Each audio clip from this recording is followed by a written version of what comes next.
AFC. I hope you guys are doing well. We are into a couple weeks into our series in Galatians.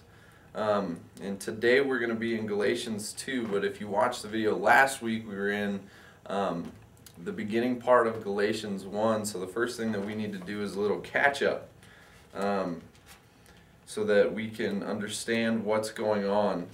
So Greg talked about how these men had crept into the church and were trying to distort the gospel, and as Paul says, not that there is another gospel, but they were trying to introduce Jewish customs into the gospel, and it was watering it down, it was making it legalistic, as Greg told us. And then from there Paul goes on in chapter 1 to talk to the Galatians about his calling as an apostle, that it wasn't man who called him, it wasn't the other apostles who called him to the gospel of Christ, but that it was Christ and Christ alone.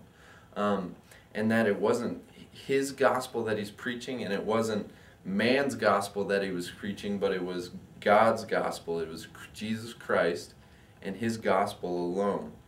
Then in chapter 2 he goes in and he just kind of tells the story about how the apostles accepted him as another apostle. And it gives a kind of a timeline and where he went and who he talked to and what they told him and what they told him to do within the ministry, and how he was a apostle to the Gentiles. And then we get into the second half of chapter 2, and Paul is about to see something that isn't aligned within Peter.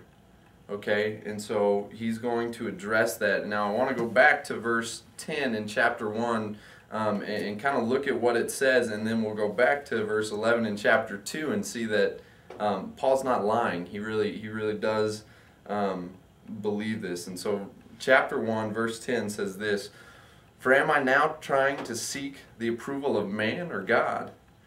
Or am I trying to please man? If I were still trying to please man, I would not be a servant of Christ." I just love that because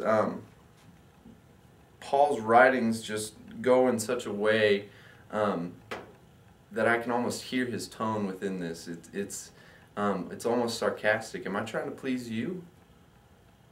And if I was, I wouldn't be following Christ. I wouldn't be beaten. I wouldn't be thrown in jail. I wouldn't be doing those things.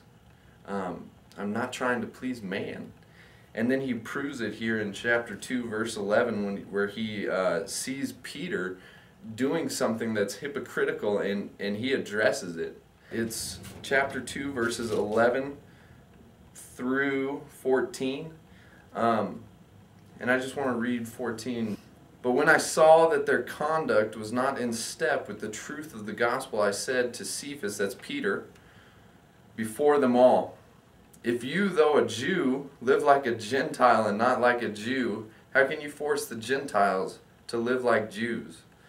And so what was happening is they were dining, and they would come in, and the Gentiles would dine with the Jewish people, and Peter would make them observe the Jewish customs, dietary customs, while all the while Peter himself would not observe those.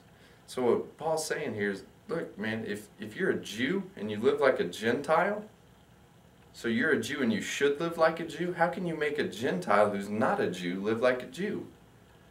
Something's wrong here. Something's gone awry, and I see it in you, and I want to address it.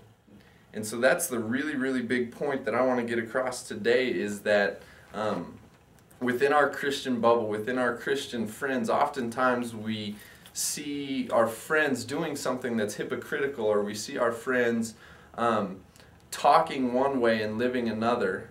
And so often here's what happens when that plays out.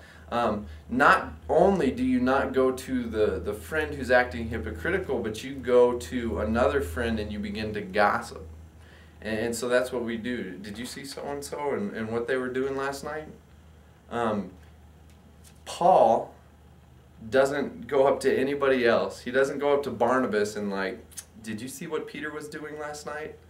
Paul goes directly to Peter, and he calls him out in love. And so that's what a Christian brother or a Christian sister will do if you truly love that person and you truly see them in hypocrisy.